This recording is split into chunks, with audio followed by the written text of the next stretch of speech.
தந்தை, மகன், தூய ஆவியின் பெயராலே ஆமேன்.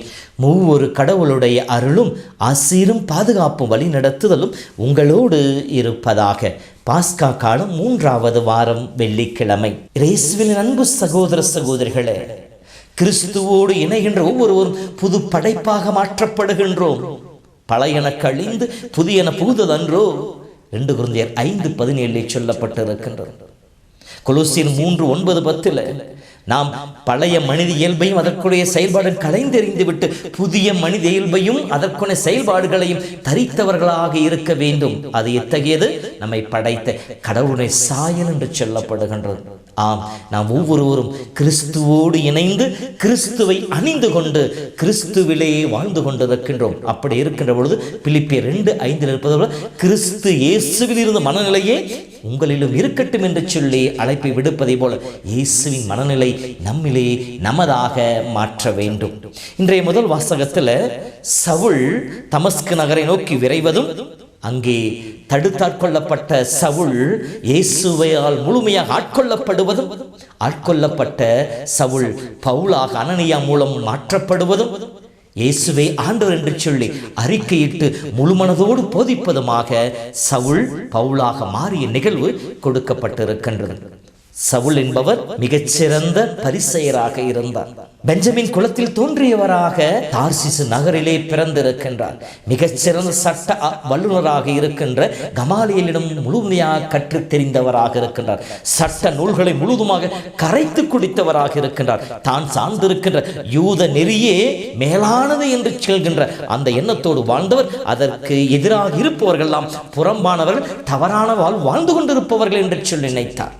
எனவேதான் கிறிஸ்தவர்களை வெறுத்தார். கிறிஸ்தவர்கள் தவறான வழியில் சென்று கொண்டிருக்கின்ற சொல்லி அவர்களை சிறைபிடிப்பதற்காக தலைமை குருவிடம் அதிகாரத்தை பெற்றுக்கொண்டு அந்த ஆணையோடு தமஸ்கு நகரை நோக்கி புறப்படுகின்றார். அன்பு சகோதரமே, இப்படி புறப்பட்ட அந்த தமஸ்கு வீதியிலே சென்று கொண்டிருந்த மனிதனைத்தான் இயேசு தடுத்தாட்கொள்ளுகின்றார். இது ஏதோ அந்த தமஸ்கு வீதியில் நடந்த நிகழ்வு அல்ல.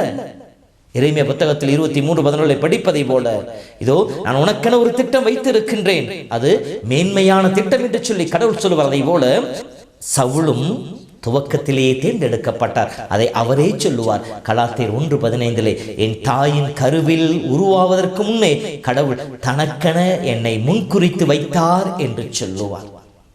ஆக இது கடவுளுடைய திட்டம்.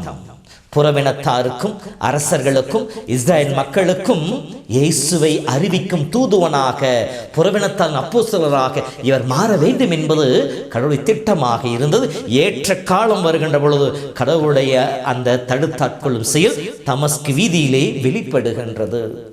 அழகாக பவுல் சொல்லுவார் ரோமர் 8 தாம் முன்குறித்து வைத்தோரை தேர்ந்தெடுக்கின்றார், தேர்ந்தெடுத்தோரை அழைக்கின்றார், அழைத்தவர்களை தம்முடைய மாட்சிமையிலே பங்கெடுக்க செய்கின்றார் என்று சொல்லுவார். சவுலை முன்குறித்து வைத்தார், அவரை பவுலாக அழைக்கின்றார், அழைத்தவரை தனக்கு ஏற்புடையவராக மாற்றுகின்றார், தன்னுடைய ஆவியால் நிறைக்கின்றார். அனனியா போய் அவர் மேல் கை வைக்கின்ற பொழுது அவருடைய இயல்பு முழுமையாக மாற்றப்படுகின்றது. கடவுளுக்கு ஏற்ற பாத்திரமாக அவர் மாற்றுகின்றார், தன்னை வெறுமையாக்குகின்றார். கிறிஸ்துவை ஆதாயமாக்கிக் கொள்ள, ஆண்டவரை சொந்தமாக்கிக் கொள்ள, மற்ற அனைத்தை குப்பை என கருது என்று சொல்லி அனைத்தை விட்டுவிட அவர் தயாராக இருக்கின்றார். ஆண்டவர் ஆட்கொள்ளப்பட்ட சவுல் தன்னை முழுவதுமாக அர்ப்பணிக்கின்றார்.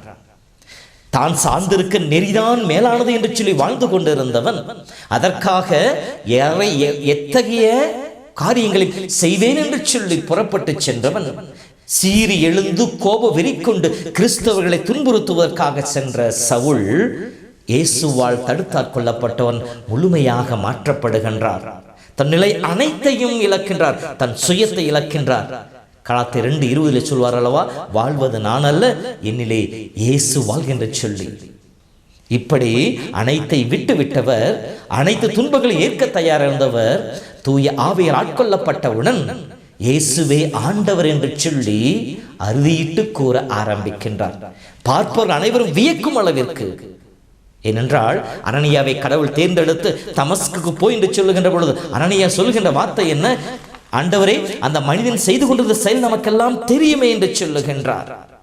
என்னென்ன தீமைகளை செய்தான், கிறிஸ்துவை துன்புறுத்துவதற்காக, உன்னை பின்பற்றுகிற மக்களை துன்புறுத்துவதற்காக இங்கோ ஆணையோடு வந்திருக்கு என்று சொல்லுகின்ற பொழுது கடவுள் சொல்லுகின்றார், இவர் நான் தேர்ந்தெடுத்த என்னுடைய கருவி என்று சொல்லி.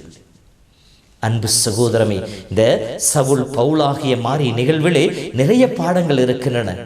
ஒன்று, கடவுள் நம் ஒவ்வொருவருக்கும் திட்டம் வைத்திருக்கின்றார். தகுந்த நேரத்திலே அந்த திட்டங்களை நமக்கு வெளிப்படுத்துவராக இருக்கின்றார்.